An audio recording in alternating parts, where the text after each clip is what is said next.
Oi pessoal, aqui é a Thay do canal Storytime. No vídeo de hoje eu vou falar pra vocês sobre os elementos que compõem um TCC. Eu já gravei aqui em um outro vídeo falando um pouquinho de mim e qual que é o objetivo, né, aqui do canal de estar gravando esses vídeos falando sobre TCC e dando algumas orientações. Já falei o que é um TCC e as diferenças que pode ter entre o TCC a depender do curso que você está cursando, né? Tem vídeos também que vão sair explicando o que são as normas ABNT, quais são as principais normas que existem, que inclusive é o que rege todo o trabalho, né, assim, a estrutura e tudo mais. Então, muito do que eu vou falando aqui tá em consonância com a ABNT, né, a ABNT, ela fala também de como que tem que ser a estrutura e, enfim, vou trazer esse vídeo aqui, nesse vídeo, pra falar um pouquinho pra vocês. Então, gente, eu gosto de estruturar um TCC, dividi-lo em 3 partes. Eu gosto dessa estrutura em que divide em 3 elementos. Quais são esses 3 elementos do TCC? O primeiro são os elementos pré-textuais, depois o segundo, os elementos textuais, e o terceiro, que são os elementos pós-textuais. E eu sei que às vezes para os alunos, quando eu tô falando isso, fica um pouco confuso, mas vai por mim, gente, a um médio e longo prazo, se você divide e estrutura o TCC desse jeito, fica até mais fácil para você entender o que você tá fazendo, para onde você tá indo, né? O que já foi feito, o que precisa melhorar. Então, gente, falando um pouquinho dos elementos pré-textuais, o que são esses elementos?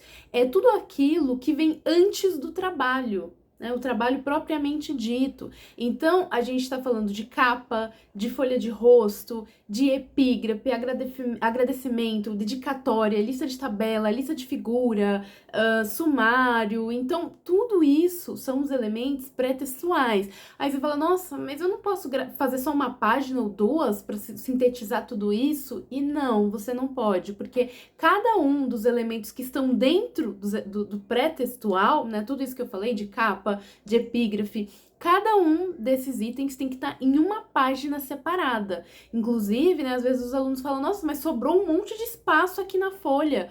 Não tem problema, para cada item você tem que ter uma folha a mais. Então, gente, no total, esses elementos pré-textuais, tudo junto, dá em torno ali de mais ou menos umas 10 páginas, de 10 a 15, sabe? Inclusive, se vocês quiserem, eu posso gravar um vídeo falando um pouco melhor dos elementos pré-textuais, né? Quais elementos são obrigatórios. Então, por exemplo, é obrigatório ter um sumário, é obrigatório ter uma capa, mas quais elementos são opcionais? Tem elementos que você não precisa colocar, mas também tem aquela questão do bom tom, né? Por exemplo, um agradecimento. Você não vai agradecer ninguém pelo trabalho, sabe? É uma coisa que fica até meio feia, assim. Eu já vi pessoas de banca, né, de TCC, elas falam, nossa, não tem um agradecimento aqui, a pessoa passou esse tempo todo, não tem ninguém ali que prestou um apoio para ela. Então, tudo isso são os elementos pré-textuais, é a parte mais rápida de ser feita, mas ao mesmo tempo é a última coisa que você vai conseguir atualizar. Por quê? Porque você só vai conseguir, por exemplo, atualizar totalmente lista de siglas, lista de figuras, lista de tabelas, quando o trabalho já estiver finalizado e já estiver revisado, né? Porque conforme a gente vai mexendo, imagina que tem uma imagem que está na página 20. A gente vai editando o trabalho, de repente ela tá na página 25, tá na página 30. Então, o que eu recomendo? Já monta essa estrutura dos elementos, deixa os espaços prontos para o que precisa ser preenchido, mas é isso, você deixa a base pronta para ao longo do trabalho você ir atualizando. Então, esse é o primeiro elemento do TCC, os elementos pré-textuais, e o segundo elemento são os elementos textuais. Gente, é aqui que o trabalho propriamente dito é feito, né? Tudo que você fez, tudo que você vai fazer de pesquisa, as coisas que você vai escrever, vão estar tudo aqui dentro. Eu diria que essa seria o desenvolvimento do trabalho, sabe? E claro que cada orientador, cada professor, ele tem uma forma de organizar os capítulos do TCC. Então, veja bem, os capítulos do TCC, porque o TCC, imagina que você está escrevendo quase que um livro sobre um tema, né? E vai ter capítulos ali desse tema. Esses capítulos estão aqui, nos elementos textuais. E, inclusive, né, a introdução, que é o primeiro elemento, é ali que começa o trabalho. Quando você vai montar o sumário, né, que está lá nos elementos pré-textuais, você não põe no sumário a página que está a lista de sigla, essas coisas. Não, você começa o sumário com a introdução, porque é aqui onde começa o trabalho mesmo, é na parte escrita, né, os elementos textuais. Eu vou colocar para vocês aqui a forma como eu organizo e como eu oriento os meus alunos a organizarem. Eu acho que é uma forma, assim, que deixa o trabalho muito organizado, sabe? Deixa as coisas muito, assim, bem feitas. Inclusive, essa estrutura que eu fui pegando com alguns professores e orientadores enquanto eu estava na pós-graduação, vou juntando, né? Ali um professor falou isso, outro professor falou aquilo, e eu achei que isso aqui fez sentido. Já foi extremamente elogiado em congressos científicos, né, gente? E vai por mim. Se metade do crédito do trabalho, né? O que vai fazer o seu trabalho ficar bom é a sua escrita, é as suas pesquisas, né? Que você vai fazer. Eu diria que quase que metade do que vai fazer o seu TCC ficar bom é você ter uma boa estrutura, gente. Porque tem muito TCC que tem uma estrutura completamente bagunçada. Então, enfim, né? Por isso que eu gosto de deixar essa estrutura para ficar bem organizadinho, sistematizado, organizado.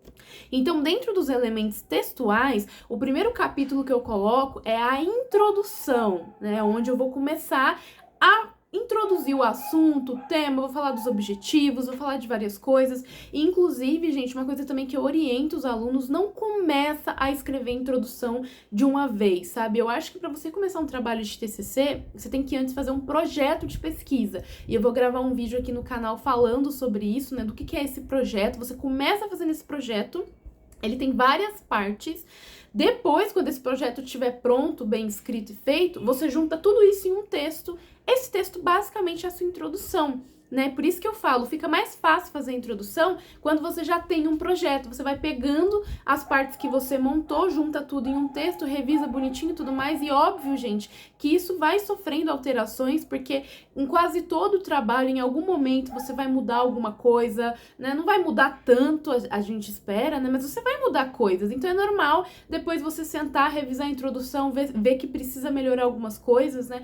Mas enfim, então é isso. A primeira parte é a introdução.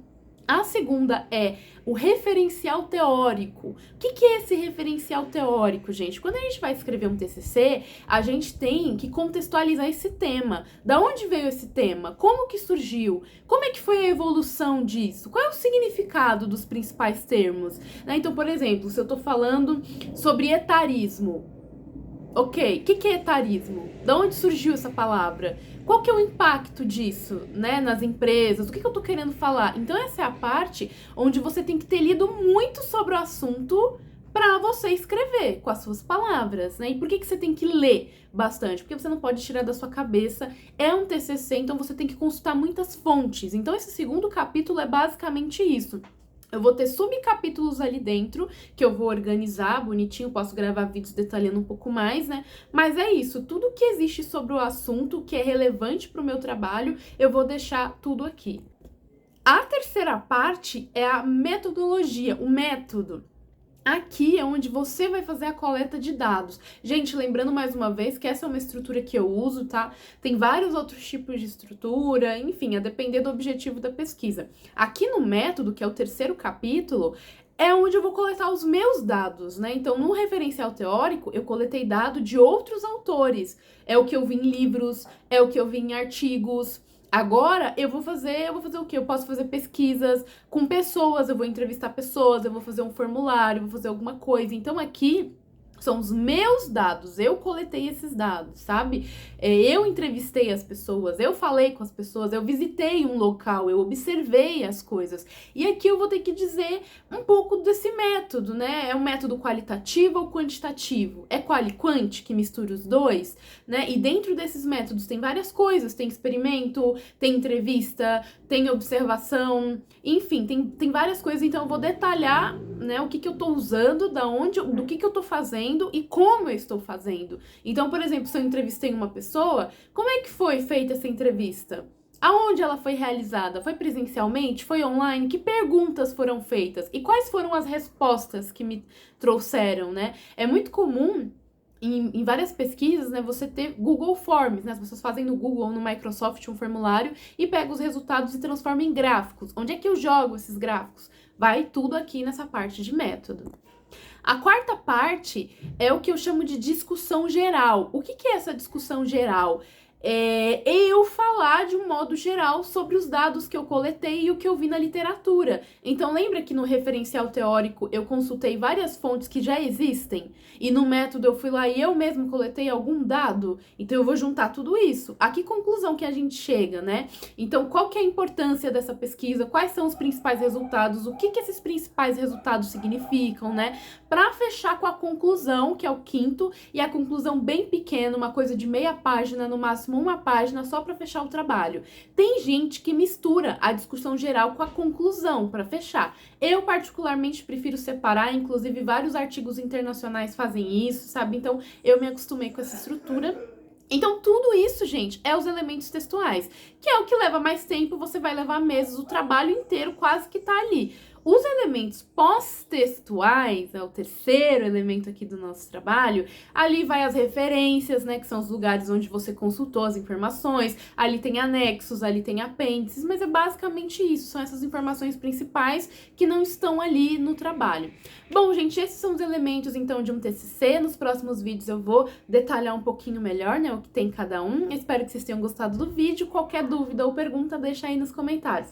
Um beijo e bom TCC pra vocês!